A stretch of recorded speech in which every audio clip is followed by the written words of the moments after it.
story and let it go on for 36 days, 36 hours. Fourth thing he did was let Donald Trump's speech leak out today, hours and hours before it was given. The other thing he did was say today that women are going to vote for Donald Trump because they're worried that their husbands can't pay the bills. Well, I don't know where those husbands are because I got to pay my own damn bills. None of it matters. None of that matters on Election Day, November, and look, who knows what's going to happen. Here's the point. No one listens when we all talk. David. Here's the point.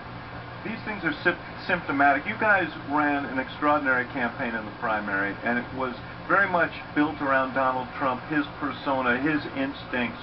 Once you get to a general election, and we saw some of it here, some of the impacts of lack of infrastructure, lack of organization, somewhat lack of discipline, things happen, and you need to compete in a general election. You need the apparatus, you need the infrastructure, and you need the discipline to compete. And I have two words. I think that comes. I think you're exactly right, David. I think what you find now is that the fundraising is picking up. They raised $3.5 million yesterday, their first day out with Governor Pence on the ticket, right? So that gives them the resources. As you know, that campaign was self-funded through the primary process. So Donald Trump spent about $47 million of his own money, so the team was small and efficient. Now that it's growing, now they're raising millions of dollars every day, that team's going to continue to grow. And you saw that with the convention team today and all the resources that the RNC will now have available. And Corey, I have a question to ask you, because I have two words that I want to ask about, which is debate prep. Because, of course, the next big moments are going to be the debates. And he's going to go up against Hillary Clinton, who's very well versed in policy, who is terrific at debates. But wait a little bit. Let me just ask, is that really the next big moment? It feels like we don't know. Like I mean, given what Donald Trump, Trump, the campaign that's been run so far, well, those we are have the no most idea. Yes, in a traditional election, those would be the... Donald Trump, to his credit, vanquished 16 other candidates, most of whom Debates were not his were strong much suit. better debaters and were much well-versed on policy chops. So I think that what we saw today, I give the guy credit for consistency. Okay, but what I think we saw today is that he's not going to change from the Donald Trump we've seen for the past 14 months. But the question that he is going to have to answer, I believe, in order to get elected, is he's going to have to persuade a certain number of voters who aren't with him right now that he is capable of being president of the United States, that he can go beyond the rhetorical and offer real ideas. Those debates are going to be important. I will say this, though. I think expectations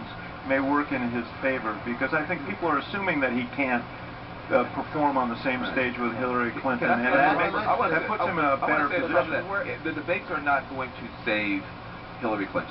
If he does terrible at the debates, he'll be fine, because people don't expect him to do well at the debates. If she does bad on the debates, it's going to be a problem for her. I'm sorry, Tom. No, the only way I disagree with you, there's a question about that they're going to push the temperament argument. We'll see what happens. But when David Axelrod was a young reporter, I was around then too. I was covering those speeches back in the Roosevelt. Presidential campaigns were very, very, very different. When the balloons are done next week, when we're done with Philadelphia, then we have 100 days left. And to the point of Donald Trump trying to expose those cracks in the Obama coalition, or the weak points anyway, and to create cracks, in the modern day, in the old days, you had to knock on doors, you had to call people on the telephone. Are you still with me? Are you still with me? Are you sure you're going to vote? What about your spouse? Nowadays, with data and everything else, they know their voters. They don't just know their numbers, they don't know the percentage, they know who's hard, 100%, who's 80%, who's 70%. They know their names, they know where they live, and they know what motivates them.